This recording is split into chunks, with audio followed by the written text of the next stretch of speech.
Hey guys, so as it turns out, Russia did in fact invade the Ukraine in the end, which I think came as a surprise to many. To be honest, I wasn't sure if I should make this video as I don't want to seem insensitive in the current situation. After all, the lives and the well-being of millions of people is at stake right now, which I think we can all agree matters a lot more than what a couple of investments are doing right now. It's hard to believe what is happening right now so close to our home.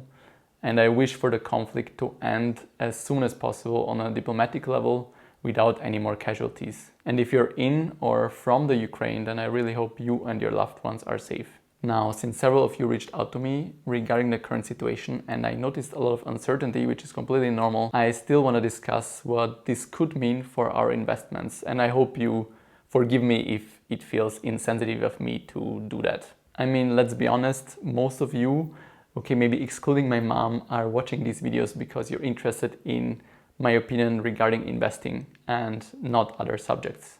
So that's what I'm going to talk about today. Yesterday, as the whole thing was unfolding, I did a poll on YouTube to get a bit of an opinion of how you guys were feeling at the moment. A bit over 300 people voted since yesterday, and I was happy to see that the large majority of you is holding on to their investments or even buying the dip. Our main ETF, the Vanguard FTSE World, officially reached correction territory yesterday when it was down 10.9% or about 17,200 euros in value since the start of 2022. And below the poll I posted yesterday, I also pinned a comment which I created based on an interaction that I had with an investor yesterday. I'm assuming many of you could be feeling the same way he was feeling, and since it also summarizes my thoughts on the current environment and the current situation from an investment perspective, I figured I'd share that with you here. So here's what he wrote.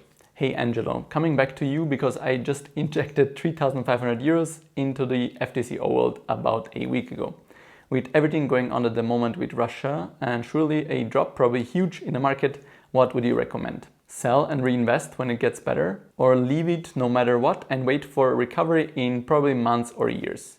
I want to sell, but I've got knowledge about the best way to do it, keeping the money in. Just would like to know your thoughts, thank you. I like that he said that he already knew the best thing to do, which was staying invested and not selling exactly when the market is down and realizing a loss. But at the same time, I like that he was open about his feelings, that he thought that maybe he could sell at the right time and then buy in at a lower price.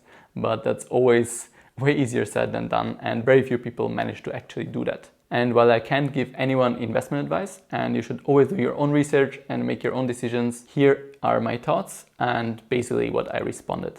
You should ask yourself if the reason why you invested into ETFs in the first place changed. After all, ETFs are long-term investments. You should aim to hold these for at least 5 years, ideally 10 years or more. And you should also ask yourself if you think that anything that is happening right now in this exact moment is going to matter in 5 or 10 years. Now, after a correction of close to 11%, is most likely the worst time to sell and realize a loss. Also, keep in mind all the crazy things that the world has been through over the last 100 years or more. The stock market always managed to recover and came back stronger. Why should now be different? And if you're young like me or like him, the person who wrote me, you should also ask yourself this. Are you just about to retire, never work again?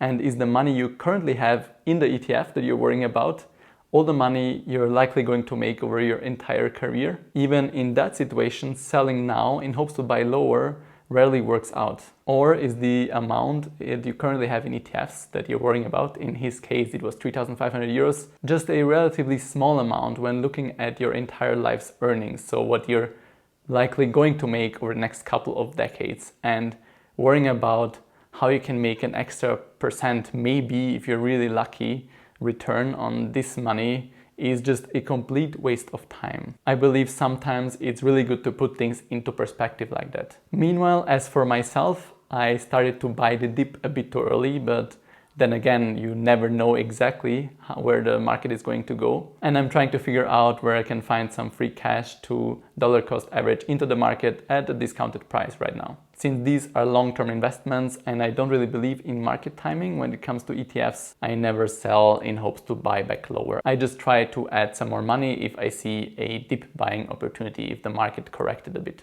So these are my thoughts regarding stocks in the form of ETFs. In my case, I hope they helped some of you calm down a bit potentially. As for peer-to-peer lending, I didn't change anything. For the most part, the only thing I did last night was I excluded loans from Russia as a little precautionary measure on Yuva Group and on Bonster. Again, no idea if that's necessary, but I figured I'm just gonna do that for now. So now you know what I'm thinking and what I've been doing with my investments.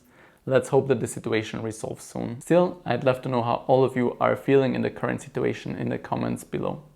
Thank you guys so much for watching, and until next time.